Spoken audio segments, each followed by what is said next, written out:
When I put my board president hat on, I want to say, listen to that. When I put on my ministry student hat, I want to say, thank you for that. Engaging technology as a person of faith can be a complicated question, even as members of a faith that affirms science as a basis for reality. As Unitarian Universalists, we are engaged within a living theological tradition in which revelation is not closed. We covenant and affirm that the free and responsible search for truth and meaning, which I have always understood as each of us having responsibility to continue to engage with new ideas. Certainly, part of our orientation has been to embrace science, even when it conflicts with previously held religious beliefs. Therefore, it becomes my personal imperative, and I would argue all of our imperative, to engage with new technology in ways that are both thoughtful and creative.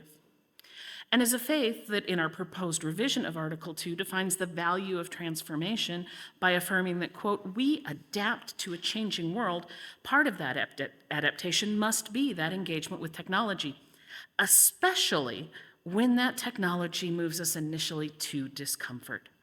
Since we value individual humans and our interdependence, we need to consider how emerging technologies impact the people in our communities and how we can best use them in ethical ways. Technology doesn't go away. We can't put it back in the box. So we have to keep thinking about how are we going to make this part of who we are. How do we use them ethically? Disagreement and discomfort are inevitable. And covenant holds us as a community of faith while we disagree. 20th century historian of technology Melvin Kranzberg's first law of technology is that technology is neither good nor bad, nor is it neutral. And as we engage with artificial intelligence, we need to keep this as much at the front of our discussions as we do our commitment to the inherent worth and dignity of every person. Ultimately, any technology is a tool of the people who are using it, and as people who will be engaging with these tools, our theology needs to be engaged with this question. Additionally, we must be mindful of Kranzberg's third law, which says that although technology is often central to public issues, quote, non-technical factors take precedence in technology policy decisions. When we are talking about technology and its uses, humans are the factor that are at the front of our discussions. Always. And as humans, we aren't good at new things, right? We are really good at inventing new things, but we aren't so great at accepting them. So most technological advances are met with skepticism at best and hostility at worst. I don't have any evidence of what happened to the first early human who built a campfire, but what we do have from the writings of Plato in the 5th century BCE is Socrates' objection to the use of writing by his students. Quote, if men learn this, it will implant forgetfulness in their souls. They will cease to exercise memory because they rely on that which is written, calling things to remembrance no longer from within themselves, but by means of external marks. The image description for the visually impaired is that I just pointed very strongly at my tablet from which I am reading. What you have discovered is not, this is Socrates still, what you have discovered is a recipe not for memory, but for reminder. Now, as a person who isn't great at remembering important things, I appreciate the writing of things down, because although I'm pretty good at remembering 90s song lyrics and I can remember the birth date of my grade 9 best friend, I have no idea what day my electric bill is due. So it's written down in my planner. And I could go on about the objections raised to various forms of technology throughout history, that the printing press would make monks lazy, and that the telephone would kill letters, and that email would kill conversation, and that social media would kill socializing, and now that artificial intelligence will end everything. Instead, I'm going to summarize it by quoting a song from Disney's Beauty and the Beast. The villagers sing, "We don't like what we don't understand, in fact it scares us, and this monster is mysterious at least. Bring your guns, bring your knives, save your children, save your wives. We'll save our village and our lives, we'll kill the beast." Right? Technology changes things, all technology. We live in a world that is shaped by technology, from fire to writing to Roman roads to the making of cheese to the telephone, etc., etc. And all of those innovations changed the world in big and small ways, and for good or bad, and none of them went away until they were supplanted by another technology. So artificial intelligence will change things, but which things? How? Let's start by talking for a minute about some of the terms in play here. I'm going to assume most of you did not, in fact, take a class last semester called Humanity and Artificial Intelligence. So the concept of artificial intelligence really goes back in some sense to the beginning of commuting.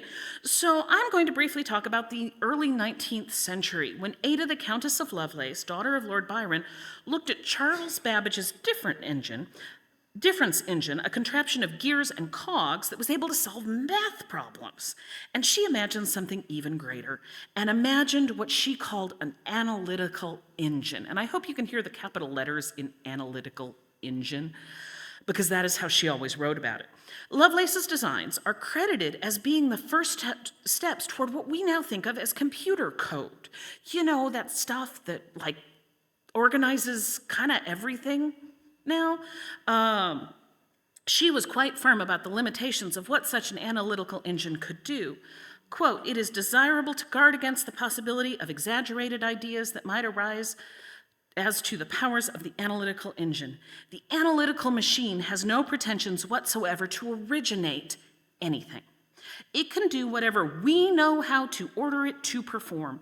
She believed in computers that couldn't be creative, in that they could not create anything beyond what had already been put into the system. And this principle that computers can only do that which we know how to tell them to do holds true. And if you've ever worked in IT support, you know that input equals output most of the time. Artificial intelligence as a sort of field of study dates to the 1950s, when it was introduced at the Dartmouth Summer Research Project on Artificial Intelligence, which had the goal of investigating how and if machines could be made to simulate human intelligence. Since then, the field of artificial intelligence, or AI, has developed in a variety of directions, so it's tricky to kind of come up with a single definition as to what AI exactly is. But the generally agreed upon attributes of AI is that an AI is based in computer code written in such a way that the computer is able to combine information and synthesize it in ways beyond coded instructions. Very basic coded instructions are if sandwich, then bread, right? And bread, then peanut butter on inside, right? It's instructions that tell the computer how to perform its tasks. This is a little bit pie in the sky, right? I'd like to narrow things down a little bit, getting a little bit more specific. And so the next term I'm gonna talk about really is general artificial intelligence, which is an AI that has all the features of a human being. It can think, it can create, it can go beyond its programming. It can do things in ways that humans cannot predict or explain, even educated humans looking at the code inside the machine. If you want an example of this, think of every single movie portrayal of artificial intelligence. You know, the kinds in which the computer comes around to the conclusion that humans should all be killed for the good of the planet, like in the Terminator movies, or in which the computers decide they're going to harvest our body heat and make us all live in a simulation, like in the Matrix. The good news is these AIs don't exist. At least I think that's good news. What does exist are machines that through various mechanisms can take piles of data and discern patterns and generate stuff through the patterns that they're able to discern. These various mechanisms are also known as algorithms, which are bits of computer code that are instructions on how to handle the data. A really clear example that most of us will relate to is the algorithm that your favorite streaming service uses to suggest what you might watch next. It has information about you, often including your gender, your age, your geographic location, and of course it knows what you have watched and liked previously. It even knows if you've binged a series, spent a whole weekend skewing Humanity to watch the entirety of all the seasons of Love is Blind. Or if you watched it, a few episodes at a time over months. And it has that same data for all of the service's other users. And so what it is able to do is spin out of that data recommendations about what people like you who watched that thing you just watched next and what you might be interested in. And what makes this intelligence, or more accurately, machine learning, is that no computer coder sat in front of their computer and typed, "If user liked The West Wing, then suggest newsroom." Or, "If user didn't finish Thor, Love and Thunder, recommend fewer Marvel movies." Instead, the computer was given a pile of data about users, all of this demographic information, what they watched, how they watched it, and the code that gave them code that gave the machine capacity to look for patterns in the information. The coders did not know, and in fact were surprised by the patterns that were discerned. The programmers who came up with the initial Netflix algorithm, which was done by a contest, they actually had to shut down their second-level experiment with it because it was too good. And even though they had taken out all of the personal identifying information from their data set, they were actually able to identify individual users by what was generated, because their data was just, their computer was just too good at looking at this code. So they had to back off a little bit for privacy concerns. And AIs that do this kind of work have been with us for well over a decade, and as we continue to feed them our data, they continue to know more about us and make more accurate predictions. Now, let's go back to Kranzberg's first law. Technology is neither good nor bad, nor is it neutral. And this is a really good example of that, because sometimes it is good. When those recommendations hit just right, you find something new to watch and it's good, or a new book to read and you love it, or like the perfect sweater to buy, right? This I bought online from a recommendation. I look cute, right? And sometimes it's kind of creepy, like when your Facebook ads give you the impression that your phone has been listening to you talk. And sometimes it's less good, like when my husband started getting text from a political campaign that, thanks to this kind of machine learning, assumed that he would agree with them because of his age, education, gender, and race. He did not agree with them, and his responses back to them are the kind of poetry that are, number one, why I married him, and number two, not suitable for Sunday morning from the pulpit. The next step of these machines that can learn are what are all over the news now, right? Large language learning models, or LLMs, like ChatGPT or Midjourney, which uses text to generate images. Because humans have spent the past several decades creating huge amounts of online content, and because computing power has increased significantly over those decades. And the best example of computing power increasing, I would like to introduce you to my iPad, which I bought using consumer credit, that takes up this much space and that I can lift. This has more computing power than the original computers that took up entire rooms and used volumes of tape and sheaves of punch cards did. The magnitude at which it has more computing power is a little bit hard to imagine. But what has become possible through all of this content and all of this computing power we now have, we can feed these vast quantities of data into machines that can learn how we talk, how we write, and what our pictures look like, and importantly, how we describe them. And they are able to respond in ways that seem almost human. And in a move that makes them even more human-like, these machines also misunderstand things and just make stuff up. That making stuff up for AI professionals is called hallucination. The technologies behind this also allow for particularly good what are called deep fakes, which is when a computer is fed images and video of a person, and then the computer is capable of making authentic seeming images, recordings, or videos of that person doing or saying things that they would not or did not do. This is generally a bad thing. But back to technology being neither good nor bad nor neutral, there are good uses for these kind of deep fakes. Someone who never got to say the things they desperately wanted to say to a deceased loved one, for example, can say those things and can maybe, through the power of AI, get that final conversation, that final closure, that final forgiveness. But in political campaigns, it doesn't take much to imagine how a so-called deep fake can be incredibly harmful. That said, this is about the people asking the machines to do things. The machine's never going to create this deep fake on its own. It's going to be asked to do so. Just like when politicians lie, a person chooses the lie. If I stand up here and tell you something ridiculous and untrue, that's me choosing to lie, right? So inventions can be used to fulfill our worst instincts and our best instincts. And machine learning models can be used to trigger creativity, and they can be used to trigger lies. But when we are considering AI as a creative tool, we need to be thinking not only about what it offers us, and it offers us vast things. We also need to think about some of the things it threatens to take away. If we use these tools, who is left out of this representation? What LLM-based AIs do best is to imitate what is called combinatorial creativity. That is, taking things that already exist and combining them in new and novel ways. And a great deal of research has shown a variety of ways that human bias shows up in AI results. The algorithms behind AI have been shown to have biases that result from extant historical injustice, including racial, gender, and even political biases. These biases represent the biases present in our society and in the corporate interests funding AI projects.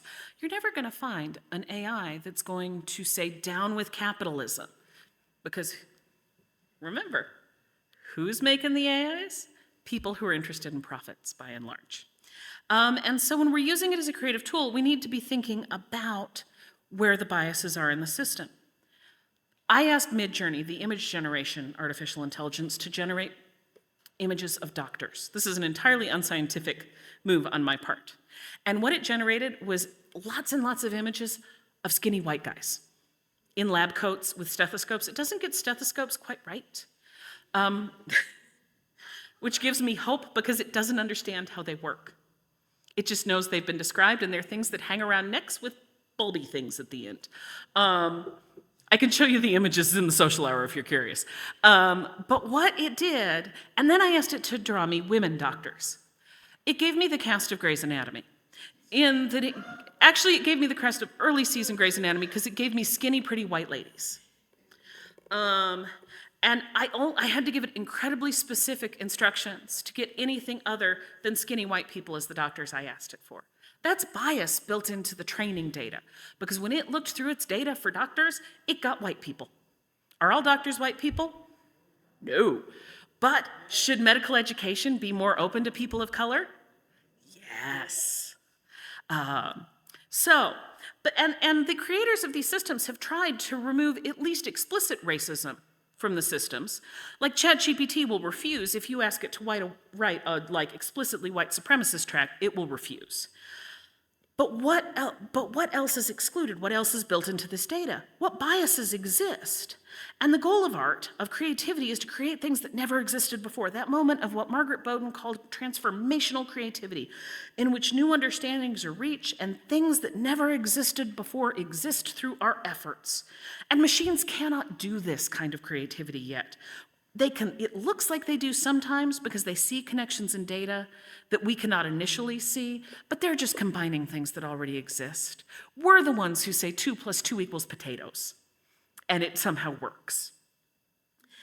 And one of the problems I'm going to illustrate one of the problems with the way AIs do this with a story about my husband.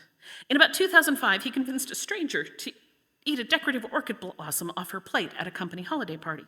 He did it through the power of confidence and because the company had offered an open bar that night, which impacted both her willingness to eat the orchid and his confidence in assuring her it was fine to do so. What this coworker's wife did that night, and she was fine, I should say, was to not use what is called a hermeneutic of suspicion. That is, her interpretive framework. Hermeneutic is a fancy divinity school word for interpretive framework. Her interpretive framework was not sufficiently suspicious for her to question this stranger, who was a computer programmer like her husband, and his authority to instruct her regarding the safety of, frankly, anything.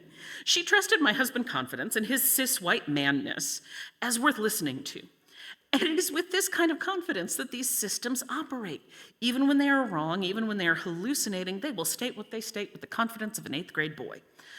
They are both technical And there are both technical and non-technical solutions here. As a non-technical sort of person, I'm going to focus on a non-technical one, which is that hermeneutic of suspicion, right? That when we are approaching what we read and what we see online, we need to be a little bit suspicious, because online is not a space in which we can take things on faith. But it is a space where we can share ideas and make connections with other humans and share information in ways that are brand new. I was texting the other day for no additional cost with a friend in Australia. How amazing is that? My grandparents could not have imagined having a friend in Australia, right? And the technology is very good at what it does, but all technologies require this human power of discernment to figure out the best and wisest uses. With generative AI systems, there are many wise uses. There are systems that help those of us with executive functioning deficits order our days, remember when our electrical bills are due, and figure out how to accomplish our tasks. They can be incredibly helpful at generating the start of ideas, or say, recasting children's stories into a more contemporary context. The problem with every technology is usually not the technology itself, but the people who use it.